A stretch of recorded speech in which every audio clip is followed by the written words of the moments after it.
Hello students. आज जो topic हम डिस्कस करने वाले हैं वो है इंट्रोडक्शन टू इकोनॉमिक्स। इकोनॉमिक्स के बेसिक जो कॉन्सेप्ट्स हैं उसमें सबसे पहले है the economic problem of scarcity, choice and opportunity cost. Scarcity का मतलब ये है कि जितने भी रिसोर्सेज है, चाहे वो फिज़िकल रिसोर्सेज है, नेचुरल रिसोर्सेज है, या उसके अलावा जितने भी रिसोर्सेज है, ह्यूमन रिसोर्सेज है, वो सारे स्कार्स हैं, वो लिमिटेड हैं, वो कभी ना कभी ख़त्म होने वाले हैं। और उसके बरक्स जो ह्यूमन बींग्स के जो वांट्स हैं वो अनलिमिटेड हैं। तो एक तरफ उनके रिसोर्सेज लिमिटेड हैं और दूसरी तरफ उनके वांट्स अनलिमिटेड है। तो सारे के सारे वांट्स वो सेटिस्फाई नहीं कर सकते एग्जिस्टिंग रिसोर्सेज में। तो उनको एक ही ऑप्शन बचता है, वो है चॉइस। चॉइस का मतलब ये है कि जो उनको मोस्ट सूटेबल वांट्स हैं, जो उनको लगते हैं कि वो सेटिस्फाई होने चाहिए सबसे पहले, तो वो सबसे पहले वही वांट्स जो है वो सेटिस्फाई करेंगे और जो बाकी वांट्स रह जाएंगे उनको फॉरगो करेंगे। तो इसमें तीन कॉन्सेप्ट्स आ जाते हैं। सबसे पहले स्कार्सिटी, यानी जो रिसोर्सेज है वो स्कार्स है, वो लिमिटेड है। Number two, choice. चॉइस ये है कि वो जो उनके पास अल्टरनेटिव्स होते हैं कि इन रिसोर्सेज को हमने कैसे यूटिलाइज़ करना है, किन किन वांट्स को सेटिस्फाई करना है। तो उन जो अल्टरनेटिव्स में जो सेलेक्ट करते हैं उसको चॉइस कहते हैं। और अपॉर्चुनिटी कॉस्ट ये है कि वो अल्टरनेटिव जो उन्होंने सेलेक्ट नहीं किए वो अपॉर्चुनिटी कॉस्ट है उन अल्टरनेटिव्स के लिए जो उन्होंने एक्सेप्ट किए।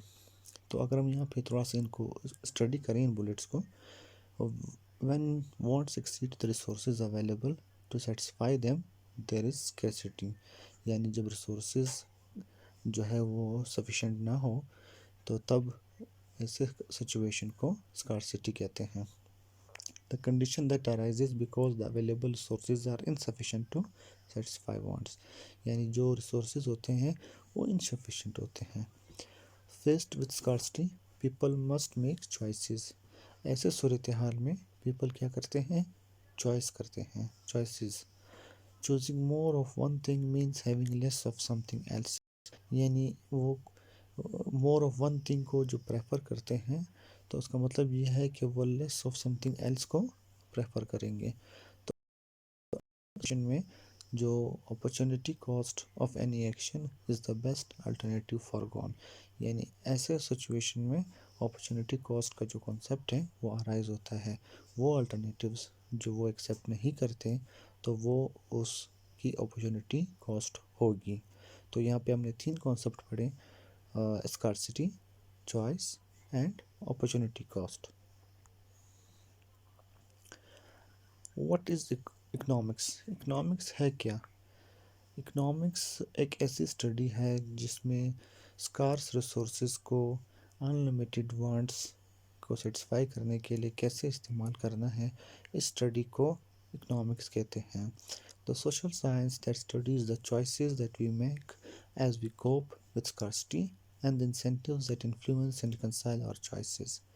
तो इसका मतलब ये है कि हमारे पास रिसोर्सेज स्कार्स होते हैं और जो वांट्स अनलिमिटेड हैं, इसलिए अपॉर्चुनिटी कॉस्ट यानी ट्रेड ऑफ करने पड़ते हैं। ट्रेड ऑफ्स का मतलब ये है कि कुछ कुर्बानियाँ देनी पड़ती हैं। इनकी कुछ एग्जांपल्स हैं। Number one, you have a limited amount of time. If you take a part time job, each hour on the job means one less hour for the study और प्ले, यानी आपके पास जो टाइम है वो limited है। अगर आप कोई पार्ट टाइम जॉब लेते हैं, करते हैं, तो उस केस में जो एक हर घंटा जो आप जॉब करते हो उसका मतलब है ये है कि एक घंटा या ईच घंटा जो है वो कम होता रहेगा स्टडी के लिए या खेलने के लिए। तो ये जो आप पार्ट टाइम जॉब प्रेफर करते हो या सेलेक्ट करते हो, तो इस दैट केस में जो आप स्टडी नहीं करते या खेलते नहीं हो, ये उसका अपॉर्चुनिटी कॉस्ट है। नंबर सेकंड एग्जांपल ये है कि a city has limited amount of land. If the city uses an acre of land for a park, it has one less acre for housing, retailers और industry. एक city है उसमें जो land है वो लिमिटेड अमाउंट की है, ठीक है, लिमिटेड साइज़ की है। तो अगर सिटी में एक एकड़ ऑफ लैंड जो है वो पार्क के लिए इस्तेमाल किया जाए, तो इसका मतलब क्या होगा कि 1 एकड़ कम हो जाएगा, किस लिए? हाउसिंग, रिटेलर्स और इंडस्ट्री। तो पार्क का जो है वो अपॉर्चुनिटी कॉस्ट क्या है? 1 less acre of land for housing, retailers और इंडस्ट्री। इसी तरह इसका थर्ड एग्जांपल है, you have limited income this year if you spend R70 on Music City, that R70 less you have to spend on other products or to save। यानी अगर आपके पास limited income है और आप ₹70 या $70 आप स्पेंड करते हो किसी म्यूज़िक सीडी पे, तो उसका मतलब ये है कि आपके पास ₹70 या $70 कम होंगे स्पेंड करने के लिए या सेव करने के लिए। तो ये था इकोनॉमिक्स। दोबारा इनको रिपीट करते हैं। इकोनॉमिक्स का मतलब ये है कि वो स्टडी जिसमें हम स्कार्स रिसोर्सेज को मल्टीपल वांट्स को सेटिस्फाई करने के लिए कैसे इस्तेमाल करते हैं, उस स्टडी को इकोनॉमिक्स कहते हैं। फिर इकोनॉमिक्स के दो ब्रांचेस हैं, एक माइक्रो इकोनॉमिक्स और एक सेकंड जो है वो मैक्रो इकोनॉमिक्स। माइक्रो और मैक्रो से खुद आप अंदाज़ा लगा सकते हैं कि माइक्रो का मतलब है स्मॉल और मैक्रो का मतलब है एक लार्ज और बड़े लेवल पे। तो वो इकोनॉमिक्स जो छोटे लेवल पे की जाए, जो छोटे लेवल पे जो कॉन्सेप्ट्स हैं इंडिविजुअल लेवल पे स्टडी की जाती है, उसको माइक्रो इकोनॉमिक्स कहते हैं। और जो बड़े लेवल पे जो स्टडी की जाती है इकोनॉमिक्स की, उसको मैक्रो इकोनॉमिक्स कहते हैं। Microeconomics is the study of the choices that individuals and businesses make, the way these choices interact, and the influences that government exert on these choices।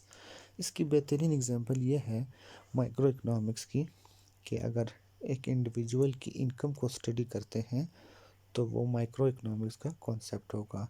एक इंडिविजुअल इकोनॉमी, एक कोई भी individual है, उसके घर में वो 5 बंदे हैं, 5 इंडिविजुअल्स हैं, उसमें एक इंडिविजुअल जो है वो जॉब करता है और उसकी इनकम फॉर एग्जांपल $500 है, तो ये $500 जो है उसकी इंडिविजुअल इनकम है। इस 500 जो है इसकी स्टडी से रिलेटेड जो स्टडी होगी इनकम की, ये माइक्रो इकोनॉमिक्स में होगी। और ऑन द अदर हैंड अगर देखा जाए कि पूरी कंट्री की जो इनकम है उसको स्टडी किया जाए, नेशनल इनकम को, तो वो उसको माइक्रो इकोनॉमिक्स कहा जाएगा। यानी इंडिविजुअल लेवल पे इकोनॉमिक्स की स्टडी को माइक्रो इकोनॉमिक्स कहा जाएगा और नेशनल लेवल पे जो इकोनॉमिक्स की स्टडी होगी उसको मैक्रो इकोनॉमिक्स कहा जाएगा। इसी तरह इंडिविजुअल लेवल पे जो डिमांड है उसकी, इंडिविजुअल लेवल पे जो कंजम्पशन है ऑफ गुड्स एंड सर्विसेज, तो उसको अगर कंपेयर किया जाए एग्रीगेट इनकम या नेशनल इनकम के साथ या एग्रीगेट डिमांड के साथ, तो इससे अंदाज़ा आप लगा सकते हैं कि माइक्रो इकोनॉमिक्स और मैक्रो इकोनॉमिक्स में क्या फ़र्क है। कोई भी इकोनॉमी हो उसमें सबसे पहले 3 क्वेश्चंस होते हैं, what, how and who. The choices made by individuals, firms and governments answers 3 questions। जो भी वो इंडिविजुअल्स स्कार्स रिसोर्सेज की वजह से जब वो चॉइसेस करते हैं तो वो इन 3 क्वेश्चंस को आंसर करने की कोशिश करते हैं। What products do we produce, how do we produce the products, who consumes the products. यानी प्रोड्यूसर्स ने क्या प्रोड्यूस करना है और कैसे प्रोड्यूस करना है और किसके लिए प्रोड्यूस करना है, यानी कौन इसको कंज्यूम करेगा। तो ये 3 क्वेश्चंस होते हैं जब भी चॉइसेस करने पड़ते हैं प्रोड्यूसर्स को। इकोनॉमी जो है, ओवरऑल जो इकोनॉमी है जो ऑपरेट करती है वो 3 किस्म की होती है। इसके 3 टाइप्स हैं, planned economy, market economy, mixed economy. Planned economy is the economy in which the government decides how resources are allocated to the production of a particular good. Market economy the government plays no role in allocating resources. Mixed economy, the government and the private sector jointly solve economic problems. Planned economy वो है जिसमें government जो है वो decide करती है कि जो उनके पास रिसोर्सेज अवेलेबल होते हैं वो उन्होंने किस तरीके से एलोकेट करने हैं प्रोडक्शन ऑफ पर्टिकुलर गुड्स के लिए। यानी जो भी रिसोर्सेज होते हैं वो गवर्नमेंट के कंट्रोल में होते हैं वो, और उनकी डिस्क्रिशन होती है कि उनको कैसे यूटिलाइज करने हैं। इसके अलावा सेकंड जो वो टाइप है इकोनॉमी का वो है मार्केट इकोनॉमी। मार्केट इकोनॉमी वो है, कमांड इकोनॉमी भी कहा जाता है, इसमें गवर्नमेंट का कोई रोल नहीं होता एलोकेशन ऑफ रिसोर्सेज में। इसमें जो पब्लिक होती है, जो रिसोर्स ओनर्स होते हैं वो डिसाइड करते हैं कि हमने रिसोर्सेज को कैसे इस्तेमाल करना है। और इन दोनों का जो कम्बिनेशन होगा तो उनको मिक्स्ड इकोनॉमी कहा जाएगा। कुछ ऐसी कंट्रीज़ हैं जहाँ पे प्लान्ड और मार्केट इकोनॉमी का मिक्सचर है, जिसमें government and the private sector jointly solve the economic problems. दोनों मिल के काम करते हैं, दोनों मिल के डिसाइड करते हैं कि रिसोर्सेज को कैसे यूटिलाइज करना है। इकोनॉमिक्स को क्यों स्टडी करना चाहिए, इसकी क्या वजह है? Why economics is worth studying. Number one, इसकी जो वजह है वो है understanding. Economic ideas are all around you, you can not ignore them. As you progress with you study of economics, you all gain a deeper understanding of what is going around you. Expanded career opportunities. Knowledge of economics is vital in many fields such as banking, finance, business management, insurance, real estate, law, government, journalism, health care and arts. यानी economics को study करने की दो main वजूहत है। एक तो understanding, कि आपके इर्द गिर्द जो भी एक्टिविटीज़ हो रही है उनको समझने के लिए इकोनॉमिक्स का पढ़ना, उसको स्टडी करना बहुत ज़रूरी है। इकोनॉमिक्स पढ़ेंगे, स्टडी करेंगे और समझेंगे तब ही ओवरऑल जो आपके इर्द गिर्द चीज़ें हो रही है उनको आप समझ सकेंगे। और सेकंड, एक कैरियर अपॉर्चुनिटीज़ के लिए, क्योंकि पूरी दुनिया में जितनी भी इकोनॉमीज़ है, छोटे लेवल पे या बड़े लेवल पे, या कोई नेशनल इकोनॉमी है या वर्ल्ड इकोनॉमी है, तो उसमें अगर आपको कोई अपॉर्चुनिटी चाहिए, जॉब अपॉर्चुनिटीज़, तो उसमें इकोनॉमिक्स की स्टडी बहुत ज़रूरी है। इकोनॉमिक्स की अंडरस्टैंडिंग होगी तभी आप एक्सेल कर सकते हैं। एक और कॉन्सेप्ट है प्रोडक्शन पॉसिबिलिटीज़। प्रोडक्शन पॉसिबिलिटीज़ का मतलब ये है कि जो भी प्रोड्यूसर होता है उनके पास रिसोर्सेज हमेशा लिमिटेड होते हैं, अनलिमिटेड रिसोर्सेज कभी भी नहीं होते हैं। तो प्रोड्यूसर्स को स्कैर्सिटी जो है वो फेस करते हैं, स्कैर्सिटी ऑफ रिसोर्सेज। तो उनको जो है चॉइस करनी पड़ती है कि क्या प्रोड्यूस करें। जैसे हमने पहले पढ़ा कि what to produce, how to produce and for whom to produce. तो उस सिलसिले में जो है प्रोड्यूसर वो डिसाइड करता है कि मैंने क्या प्रोड्यूस करना है, किसके लिए प्रोड्यूस करना है और कितना प्रोड्यूस करना है। तो उसके लिए उसकी कोशिश ये होती है कि वो रिसोर्सेज का बेहतर से बेहतरीन तरीके से यूटिलाइज करें। तो इस सिलसिले में जो कॉन्सेप्ट अराइज होता है वो है production possibilities frontier. Production possibilities frontier is the boundary between the combination of goods and services that can be produced and the combination that cannot be produced, given the available factor of production and the state of technology। यानी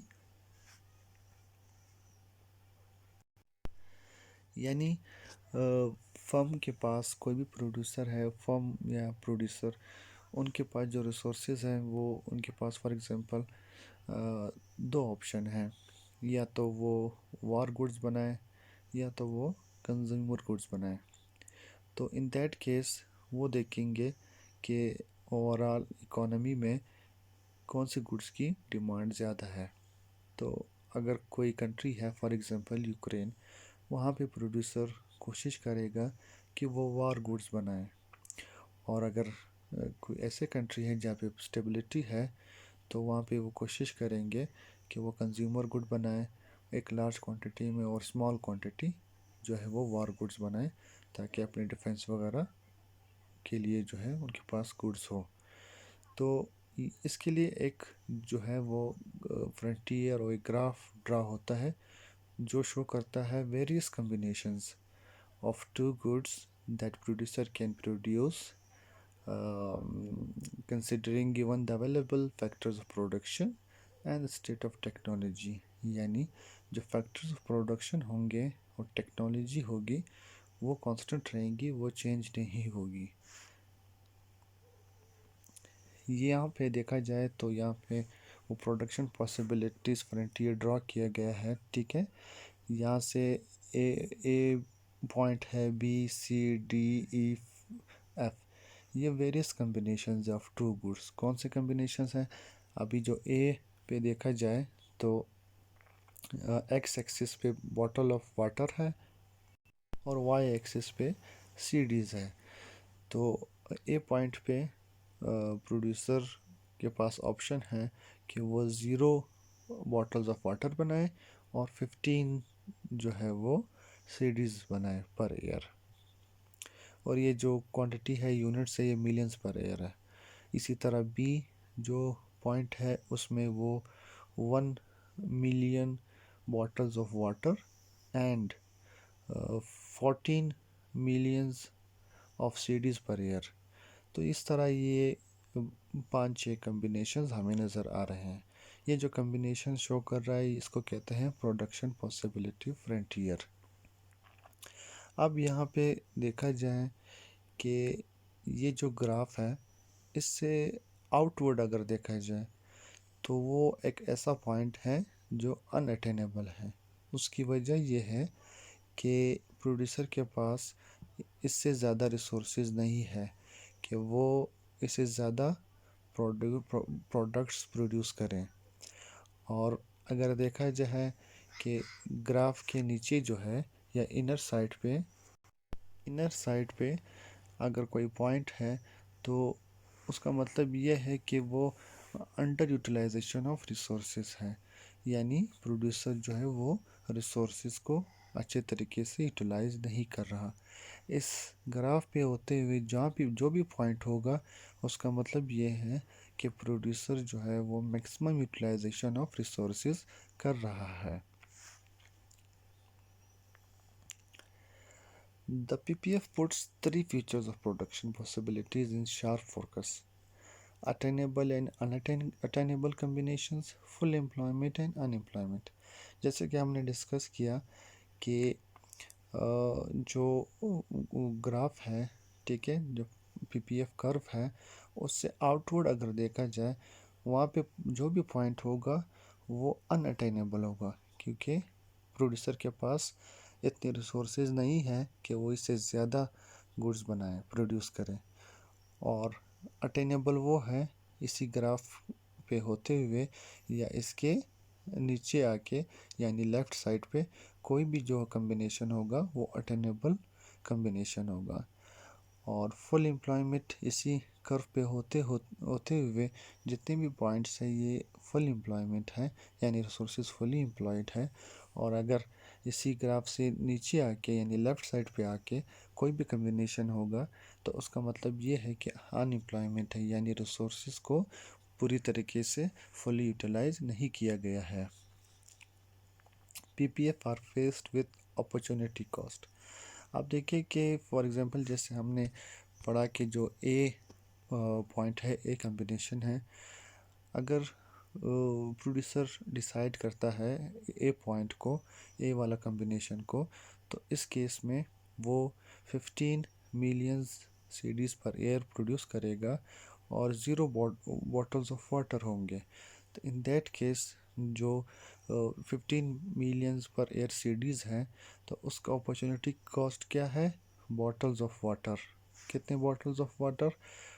5 millions bottles of water per year. तो in that case देखिए इसको कहते हैं opportunity cost. वो जो next alternative है उसको फॉरगो कर रहा है। Opportunity cost is the cost of next best alternative sacrificed when choice is made. तो ये किस वजह से हो रहा है? ये चॉइस की वजह से हो रहा है। और चॉइस किन वजूहत की वजह से करेगा? वो प्रोड्यूसर और जो इकोनॉमिक जो इंडिकेटर्स है या सिचुएशंस है, सरकमस्टांसिस है, उस पर डिपेंड करता है। ये अपॉर्चुनिटी कॉस्ट का कर्व है, ठीक है। इसको मज़ीद अगर हम इसको डिस्कस करें,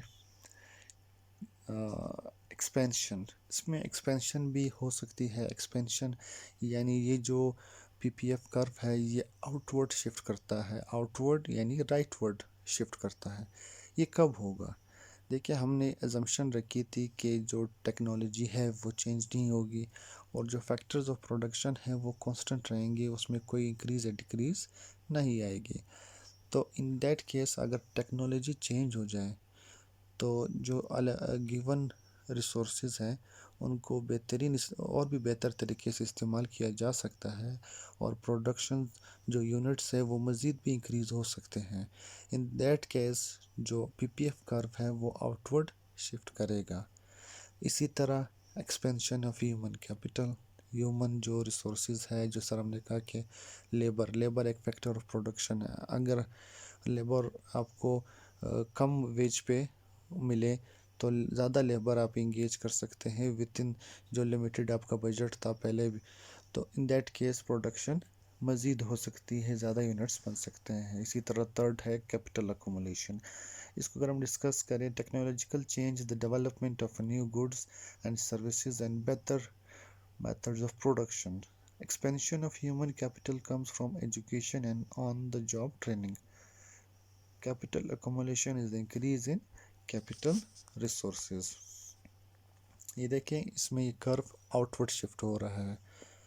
तो आउटवर्ड शिफ्ट होने से ओवरऑल जो प्रोडक्शन है वो इंक्रीज़ होती है। तो उस पर जो कम्बिनेशन होंगे, फॉर एग्ज़ाम्पल जो एफ़ पॉइंट है, एफ़ कम्बिनेशन है, इसमें 400 और 50 का कम्बिनेशन आ रहा था। अभी वही सेम रिसोर्सेज की वजह से, सेम रिसोर्सेज हैं लेकिन जो कोई टेक्नोलॉजिकल चेंज की वजह से अभी एच पॉइंट पे वो आ गए। एच पॉइंट पे देखा जाए तो 70 और 400 का कम्बिनेशन बन रहा है, ठीक है। तो ये था हमारा आज का topic, introduction to economics. Please channel को सब्सक्राइब करें और वीडियो को लाइक करें। Thank you.